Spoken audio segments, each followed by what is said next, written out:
जय हिंद दोस्तों। कैसे हैं आप सब? उम्मीद करता हूँ अच्छे होंगे। मैं मोहम्मद आरिफ स्वागत करता हूँ एक बार फिर से आपका अपने YouTube channel educational life by Arif sir में।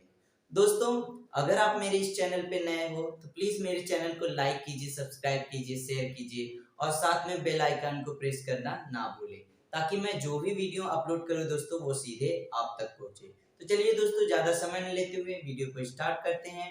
तो दोस्तों, इस वीडियो में मैं आपके लिए लेकर आया हूं दोस्तों गुलाम का नियम। तो दोस्तों, चाहे बोर्ड का एग्जाम हाई स्कूल का हो चाहे इंटरमीडिएट का हो दोस्तों, गुलाम का नियम काफी महत्वपूर्ण होता है दोस्तों। तो गुलाम के बारे में आज हम बताएंगे, उनके नियम के बारे में आपको। तो यहाँ पर नियम पहले से ऑलरेडी लिख रखा है हमने, ताकि वीडियो ज्यादा लंबा ना हो दोस्तों। तो यहाँ पर दोस्तों इस नियम के बारे में हमने बता दी। ये जो गुलाम का नियम है ये दो बिंदु आवेशों पर आधारित है, और वो भी ऐसे बिंदु आवेश जो अपनी जगह पे स्थिर हो दोस्तों। तो यहाँ पर दोस्तों मैं इनके नियम के बारे में बता दूं कि इनका जो नियम है वो है दो स्थिर बिंदु आवेशों के बीच लगने वाला आकर्षण या प्रतिकर्षण बल दोनों बिंदु आवेशों के गुणनफल के समानुपाती तथा उनके बीच की दूरी के वर्ग के व्युत्क्रमानुपाती होता है दोस्तों।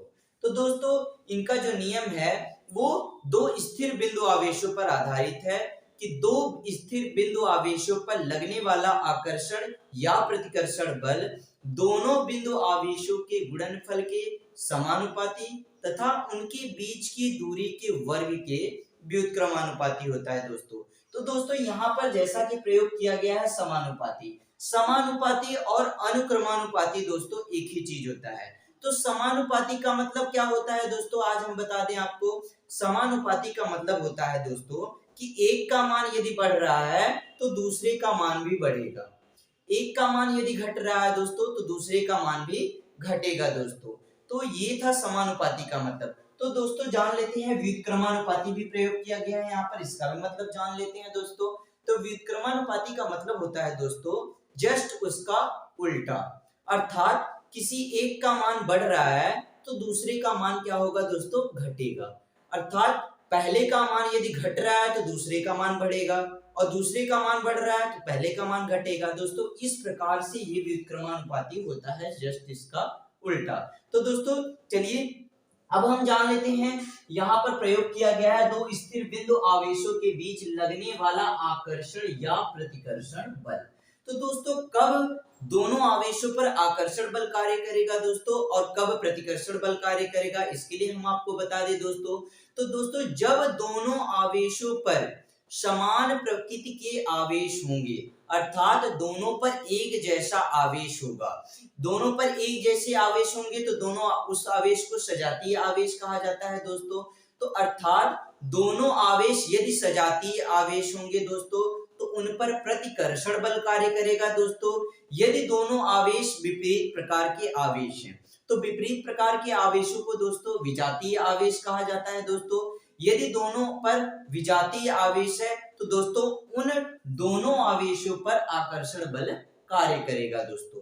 तो आकर्षण बल जब विपरीत प्रकार के आवेश होंगे तब उनके बीच कार्य करता है, और जब समान प्रकार के आवेश होते हैं तो उन दोनों आवेशों के मध्य आपका प्रतिकर्षण बल कार्य करता है दोस्तों। तो ये था आकर्षण बल और प्रतिकर्षण बल के बारे में परिचय। अब चलिए इनके नियम के सत्यापन के बारे में जान लेते हैं दोस्तों। तो सत्यापन करने से पहले हम आपको बता दें कि जैसा इसमें कहा हुआ है दोस्तों सेम हम वैसे ही मान लेते हैं दोस्तों। तो यहाँ पर आवेश को Q से प्रदर्शित करते हैं दोस्तों, आपको पता ही है। तो यहाँ पर दोस्तों हम मान लेते हैं दो स्थिर बिंदु आवेश। तो यहाँ पर हम मान लेते हैं दोस्तों, माना दो आवेश Q1 व Q2 है तथा उनके बीच की दूरी स्मॉल r है। तो यहां पर हमने दोस्तों मान लिया, माना दो आवेश क्या है, Q1 व Q2 है तथा उनके बीच की जो दूरी है दोस्तों उसको हमने स्मॉल r मान लिया। अब जैसा इसमें कहा है दोस्तों वैसा हम डायग्राम बना लेते हैं। तो दोस्तों इसमें कहा है कि दो आवेश हैं, तो पहला आवेश हमने Q1 मान लिया और यहाँ पर कुछ दूरी पर हमने दूसरा आवेश भी क्या मान लिया दोस्तों, Q2 मान लिया। अब इनकी जो बीच की दूरी है दोस्तों, ये क्या है आपका स्मॉल r हमने मान रखा हुआ है यहाँ पर। तो दोस्तों कब इन पर आकर्षण बल कार्य करेगा, कब प्रतिकर्षण बल कार्य करेगा, ये तो इनकी प्रकृति पर निर्भर करेगा। यदि समान आवेश होंगे तो प्रतिकर्षण बल कार्य करेगा दोस्तों, यदि असमान आवेश अर्थात विपरीत प्रकार के आवेश होंगे दोस्तों तो आकर्षण बल कार्य करेगा दोस्तों। तो ये था आपका Q1 इंटू Q2 दो आवेश और इनके बीच की दूरी यहाँ पर स्मॉल r लगा दिया दोस्तों। अब जैसा कह रहा है दोस्तों वैसा हम कर लेते हैं। अब यहाँ पर कह रहा है ये जो बल का मान है दोस्तों, दोनों आवेशों पर लगने वाला बल का मान, बल कोई भी हो दोस्तों उसको हम F से प्रदर्शित करते हैं, वो भी कैपिटल F से। तो ये जो कैपिटल F का मान है दोस्तों, ये समानुपाती है दोनों आवेशों के गुणनफल की। तो समानुपाती हो चाहे व्युत्क्रमानुपाती हो, इसका सिंबल यही होता है दोस्तों। तो यहाँ पर अब देखिए समानुपाती है दोस्तों, तो एकदम सामने ही हम इसके लिख देंगे। तो एकदम सामने किसके है समानुपाती दोस्तों, दो बिंदु आवेशों की। तो पहला आवेश तो हमने दोस्तों Q1 माना और यहाँ पर गुणनफल की है तो इंटू का चिन्ह हमने लगा दिया दोस्तों और दूसरे आवेश को यहाँ पर लिख दिया।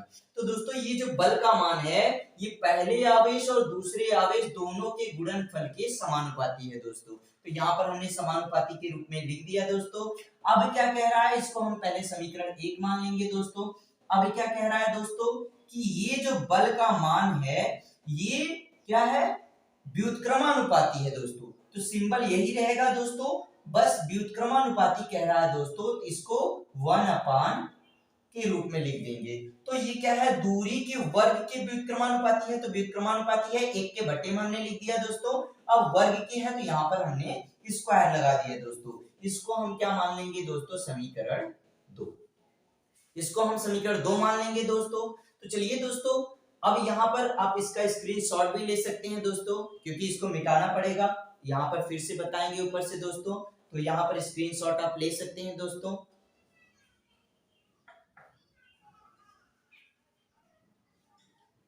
अब चलिए दोस्तों समीकरण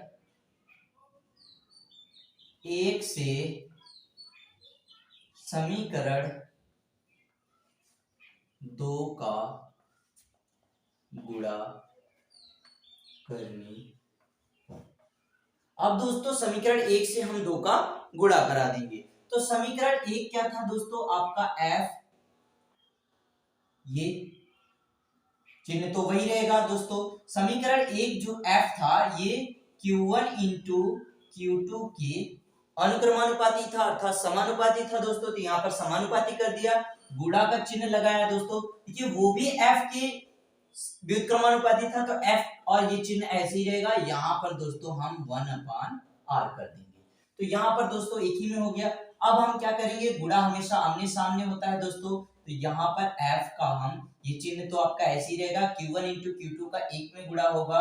तो किसी भी संख्या का गुणा यदि हम 1 में करते हैं दोस्तों तो सदैव वही संख्या हमको प्राप्त होती है। तो यहाँ पर हमारा हो गया। अब दोस्तों आपको बता दें, जैसे ही ये अनुक्रमानुपाती या समानुपाती का चिन्ह हटता है वैसे ही दोस्तों एक कांस्टेंट यहाँ पर आकर जुड़ जाता है। तो यहाँ पर कांस्टेंट के रूप में हम k का प्रयोग करेंगे।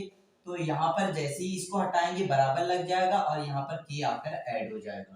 तो ये Q1 इंटू Q2 आपका ऐसे ही रहेगा दोस्तों, r स्क्वायर भी ऐसे ही रहेगा दोस्तों। अब ये k क्या है दोस्तों, जहां दिखा दीजिए दोस्तों, जहां k एक समानुपाती नियतांक, जहां के दोस्तों एक समानुपाती नियतांक है। अब के समानुपाती नियतांक है दोस्तों और के का जो मान होता है दोस्तों वो होता है 1/4 पाई एप्सिलॉन नॉट।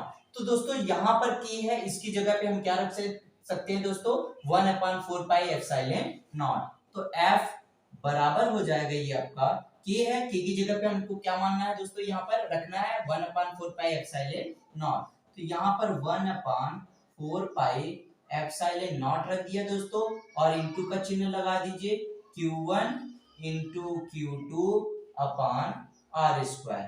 तो ये तो रहा आपका दोस्तों कूलाम के नियम का फॉर्मूला। F बराबर 1/4 pi epsilon not into Q1 into Q2 upon r square. दोस्तों यहां पर दोस्तों जहां ये भी दिखा दीजिए दोस्तों, ये एप्सिलॉन नॉट है क्या? तो दोस्तों जहां एप्सिलॉन नॉट निर्वात में विद्युतशीलता है, निर्वात में विद्युतशीलता है दोस्तों, और ये 1/4 पाई एप्सिलॉन नॉट का मान फिक्स होता है दोस्तों। इसका मान होता है 9.0 इंटू 10 के पावर 9 न्यूटन मीटर स्क्वायर प्रति कूलाम स्क्वायर। दोस्तों ये 1/4 पाई एप्सिलॉन नॉट का मान जो होता है दोस्तों, ये 9.0 गुणे 10⁻9 न्यूटन मीटर स्क्वायर प्रति कूलाम स्क्वायर होता है दोस्तों। तो ये तो था आपका कूलाम के नियम का सत्यापित रूप दोस्तों। तो दोस्तों कैसा लगा ये मेरा ये वीडियो, आप कमेंट बॉक्स में जरूर बताइएगा। दोस्तों आज के लिए बस इतना ही, मिलते हैं अगले वीडियो में, तब तक के लिए जय हिंद जय भारत दोस्तों।